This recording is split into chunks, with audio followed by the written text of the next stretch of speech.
Ya se lo comentábamos, que el Partido Socialista ha estado en el centro del huracán en los últimos días. Según algunos, la dura disputa por los cupos parlamentarios podría afectar a la figura de Michelle Bachelet en miras a las presidenciales. Vamos a conversar de esto y de otros temas también con el vocero del comando de la expresidenta Álvaro Elizalde. Muchísimas gracias por acompañarnos.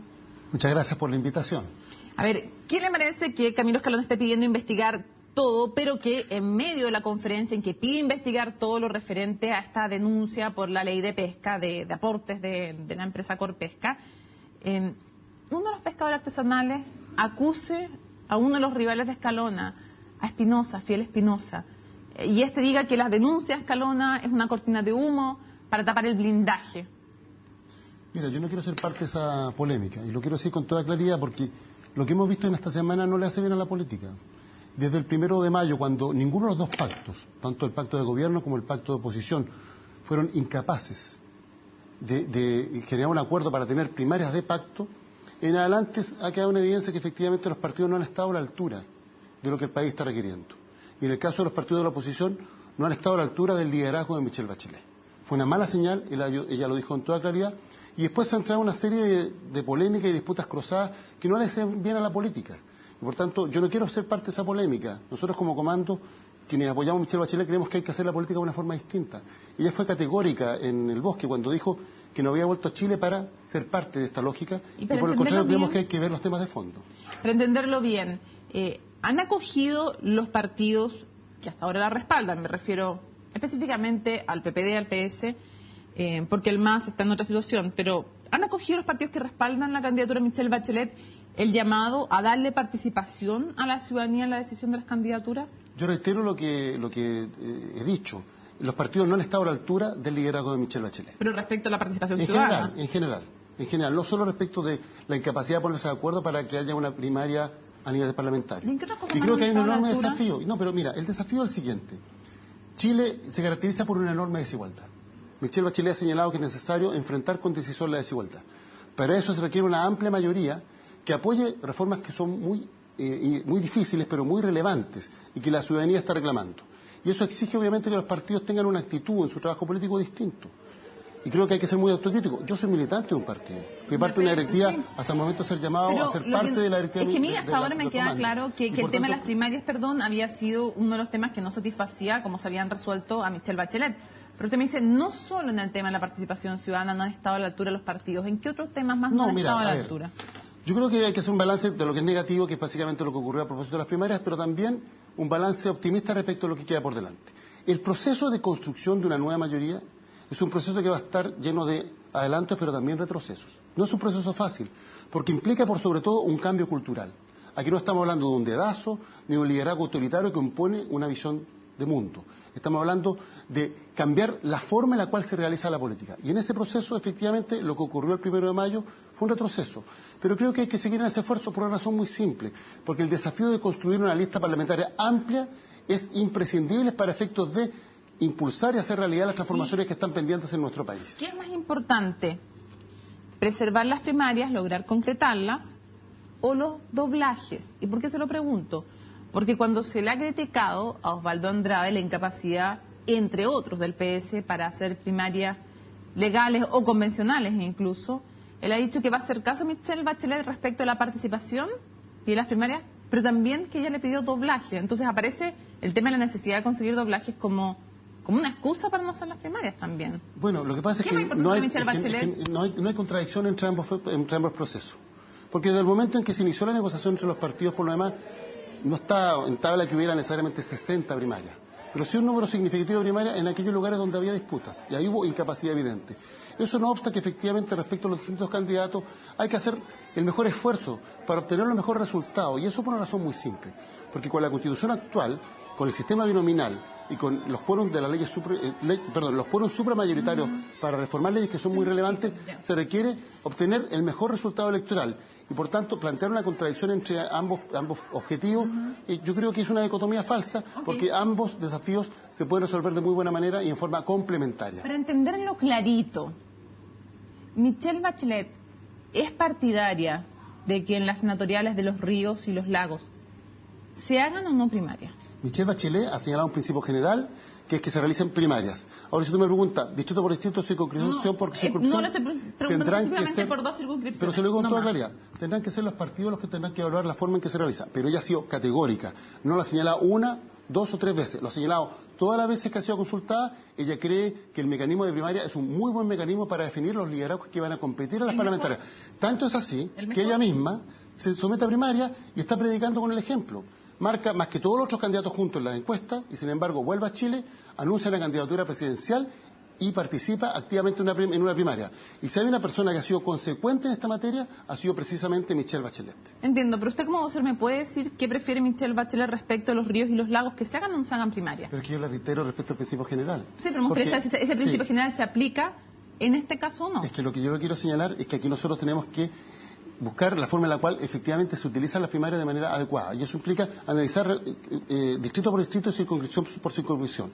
Ahora, si usted cree que el liderazgo se ejerce, que ya diga aquí sí, acá ya no, llama a los presidentes de partido, los ordene y le haga la pega que ellos tienen que hacer, eso no asumir, por sobre todo, lo que implica el cambio cultural de la nueva política. Y el cambio cultural implica que todos tienen una actitud distinta respecto de cómo se construyen las listas parlamentarias y cómo efectivamente se construyen las mayorías. Y por tanto, ella se ha reunido con los presidentes de ambos partidos y le ha pedido con toda claridad, primero, que quiere primaria y en segundo lugar, que quiere que se obtenga el mejor resultado posible desde el punto de vista de los doblajes, porque es necesario derrotar el sistema binominal para tener mayoría en ambas cámaras para el próximo gobierno. ¿Es partidaria Michelle Bachelet de que se proteja a Camilo Escalona, que se preserve su participación en el Senado? Yo no sé si usted ha visto lo que ella ha dicho en todas las entrevistas que ha señalado. Ella ha señalado que es partidaria de que se apliquen las primarias.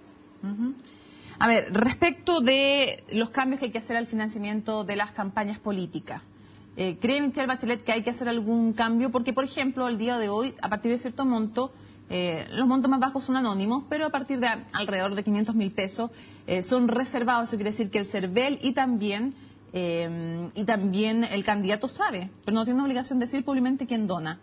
¿Michelle Bachelet cree que es mejor que todos sepamos quién dona y cuánto dona? ¿A una campaña me refiero? Este tema no lo ha abordado a propósito del programa de esta campaña, pero sí lo abordó en la campaña pasada. Y por lo demás, bajo su gobierno, propuso iniciativas para efectos de que se modernizara todo lo que es el sistema de financiamiento de los partidos políticos y de las campañas. Y señaló una frase que es categórica. Señaló que las donaciones las debían hacer las personas naturales y no las personas jurídicas. Porque los ciudadanos son personas naturales, son ellos los que votan, sí, ella y no dijo las así empresas. como que las empresas no votan. Las empresas no votan. Por tanto, ella fijaba una posición clara y nítida en esta materia. Subir los estándares en materia de transparencia para efecto que se sepa cómo se financian las campañas, o sea, ¿quién de manera entrega? tal, por cierto, ¿Y cuánto? Para que haya un control ciudadano respecto de quiénes son los que realizan las donaciones y se puede evaluar la labor de los parlamentarios y en general de todas las autoridades en esta materia. ¿Quién no quiere en Chile que haya transparencia de quién dona y cuánto dona? Yo creo que en general la derecha y los partidos que apoyan al gobierno han sido contrarios a todas estas leyes que modernizan el sistema político. Tendrán sus razones. Yo creo que son claramente injustificadas, porque lo que requerimos en general para tener una buena política es mejorar los estándares con los cuales se realiza la política. Y uno de esos estándares necesariamente es la transparencia, de manera tal que se sepa el origen de los fondos con los cuales se financian las campañas y a los partidos políticos. Respecto al caso Tsunami, quisiera entender una cosa.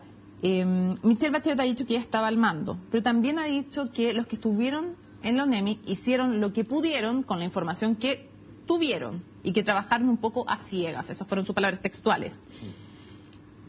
¿Por qué Michelle Bachelet no le pidió la renuncia al comandante en jefe de la Armada si era el responsable máximo del CHOA y el CHOA es una de las instituciones que, según lo que ella ha explicado, hizo estar a ciegas para tomar decisiones?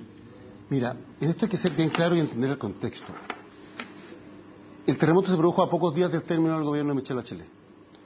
Y por tanto, la preocupación central fue precisamente ir en ayuda a las víctimas e iniciar el proceso de reconstrucción. Esa era la prioridad. Pero a las 2 semanas ya había un cambio de gobierno. Y este gobierno obviamente podría haber hecho que se ejerciera la responsabilidad que le correspondía al comandante jefe de la Armada. A mí no me parece razonable que hoy día se le critique por no haber tomado una decisión en un contexto determinado. No era el momento para efecto de hacer valer... ¿Le correspondía a Piñera pedir la renuncia, dice usted? Él tendrá que evaluar si es que el desempeño del comandante jefe de la Armada fue el adecuado en el terremoto. Yo creo que es una prerrogativa exclusiva del presidente de la República. Por lo demás, la subordinación del poder militar al poder civil, que es de la esencia de la democracia, implica que dicha decisión está radicada en el presidente de la República y, por tanto, quien debería haber evaluado si se llamaba o no retiro al comandante jefe de la Armada era el presidente entrante, en este caso Sebastián Piñera. Todos han coincidido transversalmente en que no sé cómo decirlo, la institucionalidad de emergencia no daba el ancho la que tenía Chile, que no estábamos preparados. Bueno, un par de ejemplos, no había teléfonos satelitales funcionando, estaban guardados en las oficinas de algunos funcionarios, no había helicópteros cuando la presidenta quería volar en su minuto a revisar la zona. ¿De quién? Si no es del presidente de la República, es de la responsabilidad política de que la institucionalidad de emergencia de un país no estuviera preparada para afrontar una catástrofe. Mira, yo creo que la catástrofe del 27F, que es muy dolorosa, sobre todo para los familiares de las víctimas, nos debe servir de lección para aprender para el futuro. Pero son todos generales después de la batalla. Y yo quiero decir con claridad lo siguiente. ¿Usted sabe cuántas veces aparece la palabra emergencia en el programa de Sebastián Piñera, en el programa presidencial? ¿O en el de Eduardo Frei? ¿O en el de Marco Enrique Dominami? Cero. Cero. Porque tuvo que ocurrir una catástrofe para efecto de que los chilenos aprendiéramos la lección de la necesidad de poner hincapié en la necesidad de... Bueno, pero forma parte de lo que es la característica de nuestro país. Yo creo que dicho drama nos tiene que servir de lección para el futuro, para efectos de perfeccionar nuestra institucionalidad, modernizarla y estar en condiciones de responder ante catástrofes tan dramáticas como la del 27F. Pero con la misma fuerza le quiero señalar que el terremoto del 27F fue el quinto terremoto más grande desde que se miden con instrumentos científicos los terremotos en el mundo. Y eso da cuenta que efectivamente se enfrentó una situación de emergencia de un nivel superior y que por tanto, independientemente de la debilidad de nuestra institucionalidad, por cierto, estamos en presencia de una catástrofe de gran magnitud. Sin precedentes, por cierto, pero no estaba nuestra institucionalidad de emergencia preparada. Le insisto en la pregunta, ¿quién, si no es el presidente de la República, es el responsable? ¿Cómo lo podría hacer ahora el presidente actual, digamos, si es que no estuviéramos preparados frente a una emergencia? Esto no depende de quién está al mando, pero es una pregunta de mando. Si no es el presidente de la República, ¿quién era el responsable que no estuviera la institucionalidad de emergencia preparada para afrontar una catástrofe? Yo lo que le dije, yo creo que es un tema de país. Y lo que pasa es que cuando estamos en la campaña... Sí, no, pero el punto es otro. Mira, cuando estamos en la campaña, que eso es lo que se pretende atribuir determinadas responsabilidades con fines electorales. Y eso evita que la reflexión respecto de estos puntos se haga con la debida ponderación y responsabilidad.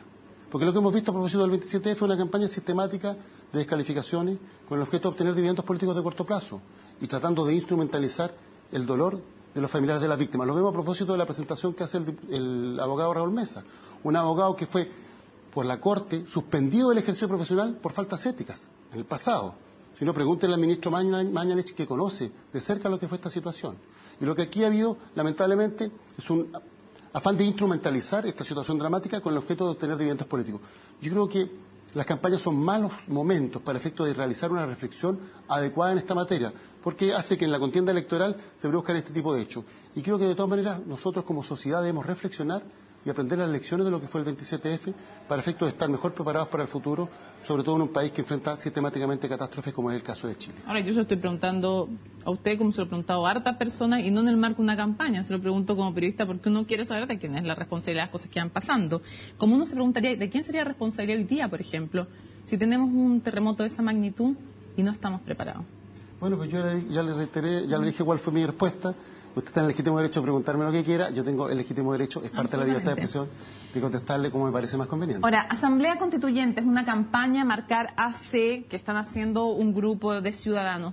¿Qué le parece a Michelle Bachelet esta campaña de marcar bien el voto con una sola rayita sobre la preferencia, pero además poner Asamblea Constituyente en otro lugar sin interferir con la votación? Bueno, a ver, vamos respecto a lo que ha propuesto la campaña de Michelle Bachelet.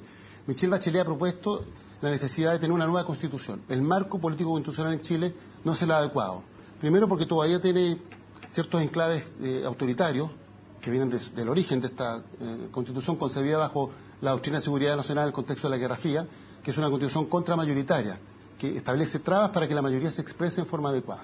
Y por tanto requerimos de una nueva constitución para efectos de superar estas anomalías que no son propias de una democracia como tal, y además actualizar nuestro marco político institucional a lo que es la realidad del mundo del siglo XXI, es decir, tener una constitución moderna. Y ese es el desafío fundamental. Para eso ella ha constituido una comisión que va a hacer una propuesta específica. La comisión tendrá que determinar cuáles son los mecanismos y en base a eso tendrá que decidir cuál es la forma de arribar a una nueva constitución. Respecto a la campaña específica, yo la única duda que tengo es que si bien si se marca la C en un determinado lugar del voto, eso es objetado, es un voto objetado, pero basta con que se marque un poquito más cerca de las distintas preferencias y puede ser un voto anulado. O sea, la única forma de que anulado sería marcar encima de todas las Sí, pero usted sabe que lo importante, y se lo digo como abogado, no es lo que dice la ley, sino que quien interpreta la ley. Y en este caso van a ser los vocales a lo largo de todo Chile, los que van a interpretar caso a caso, y eso podría generar algún tipo de confusión. Y por tanto, yo el llamado que haría a actuar con el máximo de responsabilidad para efectos de la voluntad. Bien lejos el AC. Mire, de la línea cada uno del tiene el voto. legítimo derecho de hacer la campaña que le parezca conveniente. A mí en lo personal, y esto no represento al comando porque esto no lo hemos visto, No, usted en lo a personal. mí en general me gusta el voto limpio, porque cuando el voto se marca, en determinados contextos ha servido para efectos del cohecho. Pero esto es una campaña que tiene una connotación distinta y por tanto no hay que relacionar ambas cosas. Yo el voto lo voy a hacer limpio y mi voto va a decir Michelle Bachelet, claramente la cruz donde corresponde. O sea, ¿usted no marcaría C porque le gusta el voto limpio o porque no es partido de una asamblea constituyente? Respecto al mecanismo, ya le señalé que No Michelle usted, Bachelet va a no el decir... comando, usted. Bueno, yo voy a marcar Michelle Bachelet. Solamente, no pondría C. Porque me parece que para generar los cambios, me deja terminar de responder, sí.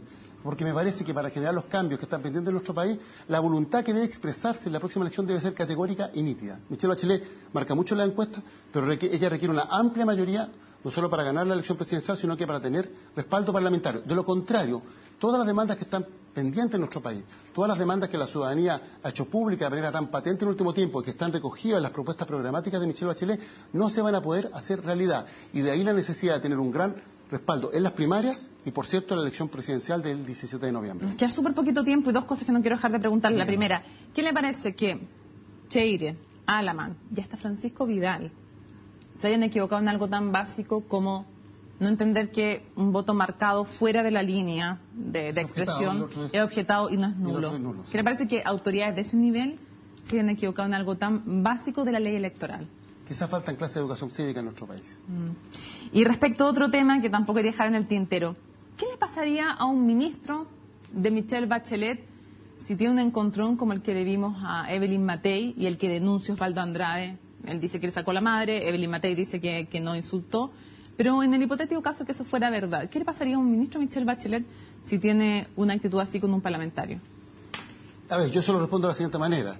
Yo creo que la conducta que ha tenido la ministra Matei es una conducta inadecuada. Lamentablemente no es un exabrupto, son una serie de exabruptos donde ella ha utilizado términos bastante groseros para efecto de referirse de quienes no comparten su pensamiento político. Creo que no es la forma en la cual se debe comportar un ministro de Estado. Y a mí me gustaría que el presidente de la República hubiera ejercido su liderazgo para efectos de llamar a la calma a la ministra Matei. La primera vez que esto ocurrió, que fue hace tiempo, y para efectos de impedir que este tipo de situaciones tan bochornosas se sigan produciendo, como lamentablemente ha sido la constante en el último tiempo. Juan Gabriel Valdés decía que le debiera haber costado el puesto. ¿Usted coincide? Por lo menos un tirón de oreja de parte del presidente, y no siquiera ahora, la primera vez, porque esta ya es una reiteración de una conducta que no es propia de una autoridad de la República, y eso es muy importante, que las autoridades tienen que comportarse como tal.